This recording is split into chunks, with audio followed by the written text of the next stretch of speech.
Yaorana et Maeva sur ITFM dans votre émission Tahiti Vibes. Aujourd'hui, on continue la découverte des différentes candidates au titre de Miss Tahiti 2024 et on a le grand plaisir d'accueillir la candidate numéro 9, Ereia Sanford. Yaorana, ma belle. T'es contente parce que je l'ai bien dit. Hein. Voilà. Alors, qui es-tu? Qu'est-ce que... Présente-toi un petit peu à nos amis auditeurs. Alors, Yaorana tout le monde, je m'appelle Ereia Sanford, j'ai 27 ans. Je suis actuellement guide naturaliste, patentée, depuis 3 ans. Génial ça. Tu vas nous expliquer. Oui, et ça fait 6 ans que je suis dans le métier. Ouais. Donc, j'ai fait mes études aussi en Nouvelle-Zélande avant de revenir au Fénois. Ouais. Et j'ai commencé à travailler directement dans le tourisme. D'accord. Parce que tu es la plus âgée du groupe. Donc, peut-être aussi celle qui a déjà une plus grande expérience. Alors, guide naturaliste, dis-nous un petit peu. Alors, guide naturaliste, c'est avant tout quelqu'un qui est très passionné. Ouais. Cette passion, je l'ai découverte en Nouvelle-Zélande par mes études. J'ai fait des études complètement différentes de ce que je fais aujourd'hui. Ça, on connaît beaucoup. J'ai fait des études de marketing, business et management. Et la nature t'a appelé. Exactement. En Nouvelle-Zélande, les paysages sont magnifiques. Le peuple maori est ancré à ses racines, fier de ses traditions ancestrales, fier de sa langue. Et c'est quelque chose qui m'a beaucoup interpellée.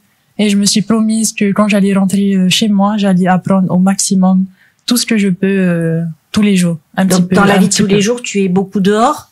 Tu guides les gens? Exactement, oui. Alors, je guide un petit groupe, hein, ça peut partir jusqu'à un taux privé d'une personne jusqu'à 12 personnes maximum. On fait des visites dans l'eau. Je suis un peu plus guide snorkeling, mais il m'arrive de guider des tours sur des motos, comme à Tetiaroa, où j'ai la chance je vais venir.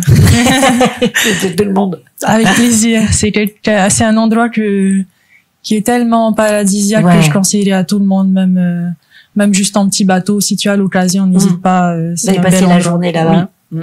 Alors justement, avec ce parcours-là, qu'est-ce qui d'un seul coup, c'était quoi le déclic pour te retrouver dans cette aventure de Miss Tahiti?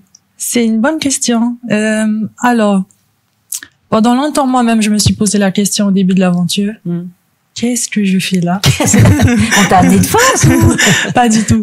Ça s'est fait naturellement. Je me suis inscrite vraiment naturellement, comme ça, un bon matin. J'ai ouvert Facebook. La première chose que j'ai lue, c'était le casting. J'ai cliqué dessus. J'ai vu nom, prénom, tout. J'ai rempli le formulaire et au moment d'envoyer, je me suis dit, bon, est-ce que je l'envoie vraiment? J'ai envoyé. Et j'ai été acceptée au casting et tout. J'ai passé toutes les étapes, on va dire. Les épreuves, les petites étapes. Et quand je me suis rendu compte que j'étais vraiment dans cette aventure, ça a fait un déclic chez moi. Je me suis dit que au final, c'est inconsciemment que je me suis inscrite. Je pense pour peut-être une petite revanche à ma petite enfance, où j'avais énormément de mal à m'exprimer. Je m'exprimais même jamais, en fait, jusqu'à mes 8 ans. Je souffrais de bégaiement et d'une grande timidité, mais j'étais renfermée, en fait, même pas timide. Donc là, tu t'es fait le saut d'une vie, quoi. Exactement, c'est marrant parce que toute ma vie, j'ai fait un peu, on va dire, le contraire de ce que j'étais avant. Donc, j'étais moi-même, j'avais l'impression de pas perdue, mais il me manquait des repères. Des repères, voilà, exactement, merci. Il me manquait des petits repères et au fur et à mesure, par exemple, je ne pensais pas que je pouvais quitter le Fénois, quitter ma maman, parce qu'elle m'a élevée quand même toute sa vie. Quitter ma maman pour partir dans un pays que je connais pas du tout, et je l'ai fait quand même. C'est bien, je suis surpasse à chaque fois. Exactement. Et je fais un métier de guide. Alors que moi-même, à l'époque, j'étais perdue. Et maintenant, je guide des gens. Donc, c'est vraiment, pour moi, c'est une victoire. C'est pas un hasard. Je ne pouvais m'exprimer et maintenant, je suis là à m'exprimer aujourd'hui à ITFM. C'est quelque chose que jamais j'aurais pensé faire un jour. Et tu fais ça très, très bien. Merci. Donc, on va avancer un petit peu, justement, en te demandant Et du coup, alors, autour de toi, comment ça a été perçu, cette décision? Parce que ça a dû en surprendre plus d'un, forcément. Ah oui, forcément. Alors, ma famille, sans vous cacher, n'attendait que ça. Depuis que j'ai eu 18 ans, ils m'ont tous, dès que j'ai eu 18 ans, ils m'ont tous dit de me présenter à Miss Tahiti. C'était quelque chose que je ne voulais absolument pas faire. Alors, quand je leur ai dit que je faisais Miss Tahiti à 27 ans, ils étaient tous choqués. Ouais. Ils ne s'attendaient pas du tout à ça, donc une belle surprise pour eux. Pour mes amis, eux, jamais j'en ai parlé parce que c'est quelque chose que je n'ai pas voulu faire, que j'en ai jamais parlé tout simplement, et tout le monde était surpris. Et je suis énormément reconnaissante de tout le soutien qu'ils m'apportent. Tous les jours, je me réveille, je vois des centaines de notifications et ça me fait trop plaisir, mais en même temps, ça me fait un peu de mal parce que j'ai du mal à répondre à tout le monde. Ouais, mais ça, je pense que les gens vont comprendre. Oui, bien sûr. C'est les stories et les posts, ça sert à ça. Et puis là, t'es là aussi pour leur dire, Maruru, je vous vois, je peux pas répondre à tout le monde, je ne suis pas prétentieuse. C'est que le temps manque au bout d'un moment. Exactement. Hein, c'est ça. Alors justement, ça nous fait passer, tu parles de notifications, ça nous fait passer au sujet des réseaux sociaux, de la place que ça prend dans la vie. Toi, t'es donc une jeune femme bien dans ton époque. Les réseaux sociaux, justement, ça occupe, en dehors de l'élection, hein, ça occupe quoi comme place? C'est quoi ta perception de ces réseaux sociaux? Alors, j'ai une petite passion aussi que j'ai découvert il y a peu de temps, c'est la photographie. Donc moi, j'utilise beaucoup Instagram. J'aime, avec mon métier, je vois que de belles choses. Et je suis tellement amoureuse de ça que j'ai envie de partager ça à tout le monde. Donc j'ai l'habitude de déjà poster des stories mais de paysages. Oui, de ça, de la beauté. Pas de moi. Ouais.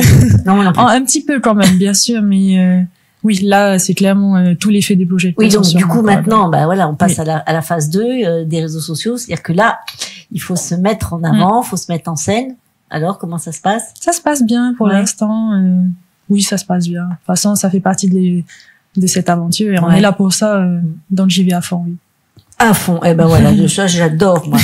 Alors souvent on vous demande dans les interviews, dans le parcours d'une candidate à Miss, c'est toujours la grande question de quelle est la cause qui vous tient à cœur. Et alors moi j'ai pas envie de savoir la cause qui te tient à cœur, mais ça va peut-être te rejoindre quand même ça. C'est savoir dans la vie de tous les jours, est-ce qu'il y a des choses qui toi t'interpellent, te posent problème, te peinent, Alors, moi, dans ma vie de tous les jours, je rencontre tout le temps des touristes qui sont pour la plupart très respectueux envers notre culture et notre environnement. Donc, je dirais que ce que je déteste, c'est vraiment l'idée de perdre notre culture, notre patrimoine culturel et notre patrimoine naturel. Donc, par exemple, au travers des visiteurs, c'est ça que tu veux dire? Non, pas du tout. C'est que ils nous font rappeler, ils me font rappeler qu'on vit dans un bel endroit. Ouais.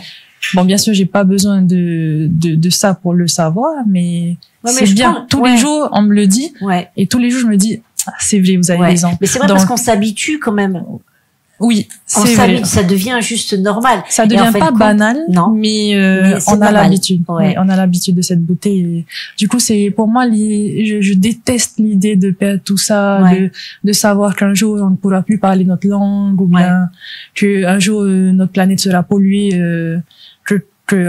qu'on pourra même plus voir des coraux, par exemple. Imaginez ça, les blanchissements des coraux en ce moment et tout. Ouais, ça c'est un vrai problème. C'est un peu, ça me brise le cœur. Ça me brise le cœur. Forcément. De penser à ça. Ouais, j'imagine bien. Eh ben, écoute, tu vois, on arrive déjà à la fin de cette interview, hein. C'est au début, on se dit oulala. Puis en fait, ça arrive très vite. Alors, qu'est-ce que tu aimerais partager avec nos auditeurs pour conclure cette interview? Alors déjà, merci Maruru à tout le monde pour le soutien. Je suis contente de vous lire. Merci au comité de nous permettre de vivre cette aventure. Merci à toutes les 9 autres candidates que j'ai rencontrées dans cette aventure. Ce sont des belles personnes et je suis contente de rencontrer de belles personnes autour de moi. Et si j'ai un message à vous faire passer, c'est qu'on vit dans un bel endroit. Tous les jours, j'entends ça, pas des personnes extérieures. Et si vous avez oublié, s'il vous plaît, rendez-vous compte qu'il faut préserver tout ça. Ouais, ben écoute, tu sais quoi, moi je partage totalement ton avis. On a vraiment de la chance parce que quand on voit Le monde. Comment ça se passe? Je trouve que on fait. Oui. Alors c'est sûr que on a les coraux qui blanchissent, on a forcément des conséquences à ce qui se passe partout dans le monde. Mais on a vraiment de la chance. Beaucoup. Et il faut être heureux de pouvoir le partager. Exactement. Hein? Voilà. C'est ça. Merci. Contrairement à ce que certains peuvent imaginer, il faut le partager. La beauté, ça se partage. L'humanité doit se partager. Ah oui, vous savez, quand je partage des petites expériences, des petites histoires sur notre culture ou bien sur comment on appelle ça en anglais, on dit les facts, hein, des faits, voilà, des faits sur des animaux et tout. Je vois dans leurs yeux, ils sont en mode, ah bon, je savais pas. Mais parce qu'on a là, gros avantage ici, c'est qu'on est proche de la vie. On est, alors je m'inclus dedans. Parce que je suis dans cette philosophie-là, on a la chance de vivre au plus près de la vie, de la nature, de tout ce qu'il y a sous l'eau, et que oui, quand on vient de l'extérieur, moi je me rappellerai toujours mon premier voyage ici, je me suis dit mais quelle chance franchement. Merci beaucoup à toi Delia d'être venue jusqu'à nous. Et on te souhaite à toi comme à toutes tes copines de promo bon gala le 25 mai, une belle élection le 21 juin. Quoi qu'il arrive, ça sera que du bonus et que du bonheur. Oui. Ouais. Maruru. Merci à toi, Maruru, à vous, amis auditeurs. Hein, je vous le répète à chaque fois, là, vous allez être saoulés, mais c'est pas grave, j'insiste. Dans la bonne humeur, vous suivez les candidates que vous aimez, celles que vous voulez pas, vous les suivez pas, mais vous restez gentil, agréable. Vous restez un Polynésien, quoi. Sympa. Allez. Restez sur la plus belle des radios. On vous dit à bientôt, Nana. Nana.